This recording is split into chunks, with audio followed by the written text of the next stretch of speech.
Hi, I'm Brad Smart, founder of Topgrading. The title of this blog is The Top 10 Most Revealing Interview Questions. And actually, this will be 3 blogs. This is the first of 3. Trying to break it up a little bit so it's not too long, okay? So this blog presents and explains 3 of what we have found to be the 10 most revealing questions of candidates for hire. First, a little background. Why should you be interested in my opinion?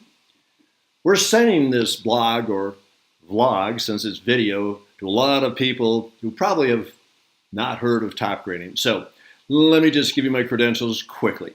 I've authored 5 books on interviewing. Topgrading 3rd edition, my latest book, made all the major bestseller lists, Wall Street Journal, New York Times, etc.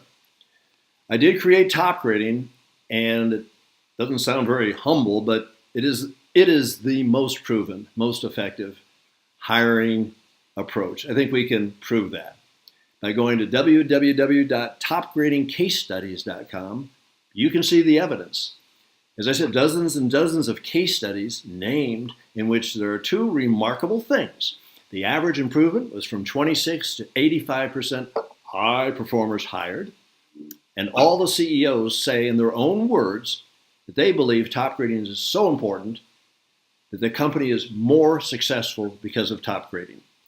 No other hiring approach we've ever heard of has any case studies like that or any CEO testimonials like that.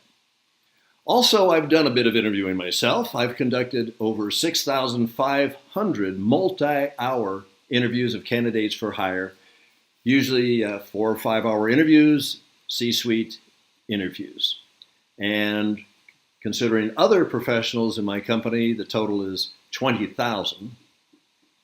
When I say I've conducted over 6,500 interviews, my kids say, "Dad, that just proves you're getting old." But it may be true.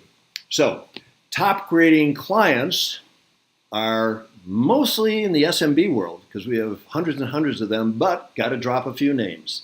Some of the famous companies that have embraced Topgrading include Microsoft, Barclays, Goldman Sachs, Shell, UBS, General Electric, Honeywell, Citigroup, American Heart Association, Culligan, NASA, International Monetary Fund, and many, many more. So we've been around for a while, and that's supposed to convince you that I have a lot of experience. So, to understand my recommended questions, please assume that 3 key steps in Topgrading have been used.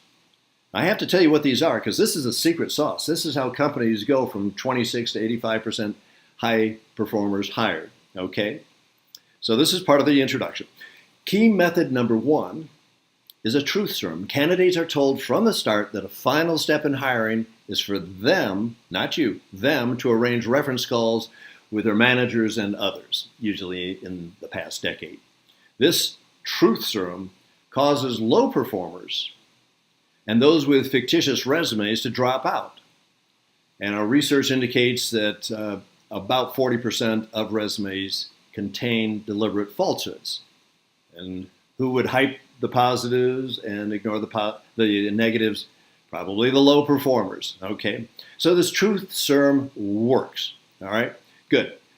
A unique candidate screening tool called the Topgrading Snapshot shows accurate performance ratings by bosses and true reasons for leaving at the resume stage. So you get a ton of resumes, and that's not too hard these days, right? With all the job boards. But unfortunately, it's very hard to sort the A players from the C players because anyone can create an A player resume, right? We have that solved. The Topgrading Snapshot takes almost no time for human resources or hiring managers, makes it very easy to sort the honest high performers from the less honest low performers. That's all on key number 1. Key method number 2, now that you have just honest and high performers that you're considering, you probably do a phone screen of them, fine. And for the top graders, people are invited in to go through a series of interviews, but the most important is the top grading interview. This is the real key to top grading success. It's a chronological interview covering education, and then every job in chronological order. For every job, the candidate, motivated to be honest, you already know that, you've verified that, okay, with the truth serum. They're asked about their successes, and then failures, and their likes and dislikes, and all key decisions, all key relationships, how they would rate their bosses. Very interesting to know if you're a hiring manager, right? And how, if they were to arrange a reference call with that particular boss, that boss would rate their overall performance and list their strengths and weaker points. Whew, that is a lot of really good data. And we know from many decades of experience that candidates, they're not lying about this. If they're knowing that they're going to have to arrange reference calls, they'll say, well, Pat Smith would probably rate me very good. As you know, you get the point, okay? So we know from experience, because those reference calls are done, literally millions of those reference calls have been done, that what candidates said in our top grading snapshot turns out to be very accurate. Wow, that's really key. What could be of any greater value when you have a bunch of resumes in your computer than knowing how bosses would rate their overall performance, okay? So key method number 3, if you follow what I've been saying so far, is to do the reference calls. And again, finalists, arrange them. You don't have to play any telephone tag. And frankly, high performers are delighted to do this because, yeah, my managers are going to sing my praises. Hello, of course I'll do that. And what's most important is, of course, managers do take those calls. Okay, so that's my introduction. Let's go to 3 questions. Okay, keeping in mind that the truth serum has worked, the top grading interview is very thorough, and reference calls will be made. Okay, so here's one question. Question number 1. Assuming you arrange a call with your current manager, Pat Jones, after you've accepted a job offer, what is your best guess as to how Pat would rate your overall performance? Okay, interesting terminology. For A-player hires, you probably want to actively pursue A-players who aren't looking for a job. If you say you want to go through this process and wait a minute, you want me to arrange a call with my boss? My boss doesn't even know that I'm looking for a job. No. That's way down the pike here. If you go through the interviews and you check us out and you want a job and we want to give you an offer, we'll make an offer contingent upon no surprises in that particular reference check. Prior to that, other reference checks would be done. Make sense? Okay. Question number 2. Assume you arrange reference calls with other managers that you've had in the past decade, plus some peers and maybe direct reports.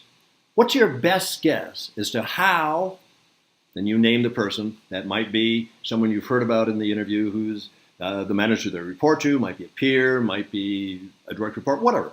You get to decide the people you want to talk with. And the question is, how would that person rate your overall performance on a scale of excellent, very good, good, fair, or poor? Okay? In top grading interviews, this question is asked for all full-time jobs. Literally, millions of reference calls have been arranged by candidates, and clients for decades have said, hey, they're amazingly accurate. They also say that candidates tend to be humble. They don't want to overestimate how bosses or anyone else would rate them. Okay? But there's one other point here that's a pretty important one, and that is that good is not good enough. What? What do you mean good is not good enough? On that scale of excellent, very good, good, fair, poor, if you talk to 5 managers the person has had in the past 12 years and they rate the candidate good, does that sound like an A player to you?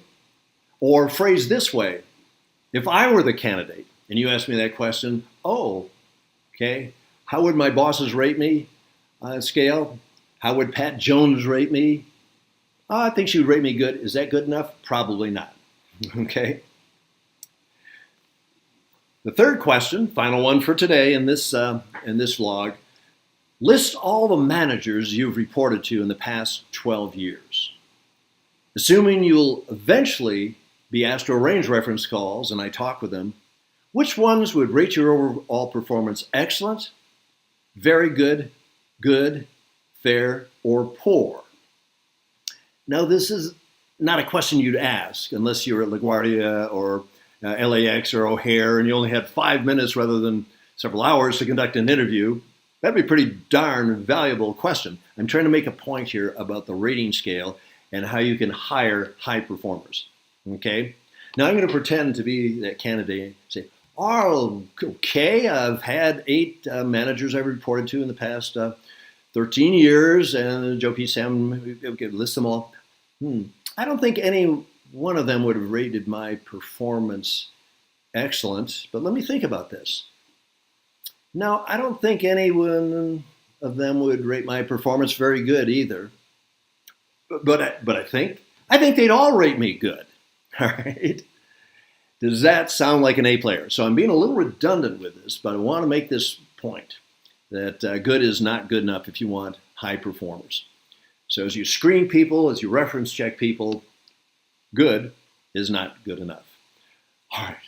So that's enough for now, but if you want to learn more about top grading, you're not familiar with it, please go to www.topgrading.com, download the free e-guide, which is Top Grading 401. And stay tuned.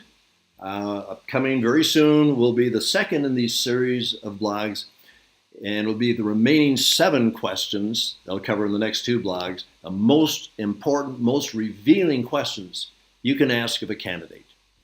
Till then, hopefully you'll start top grading your team.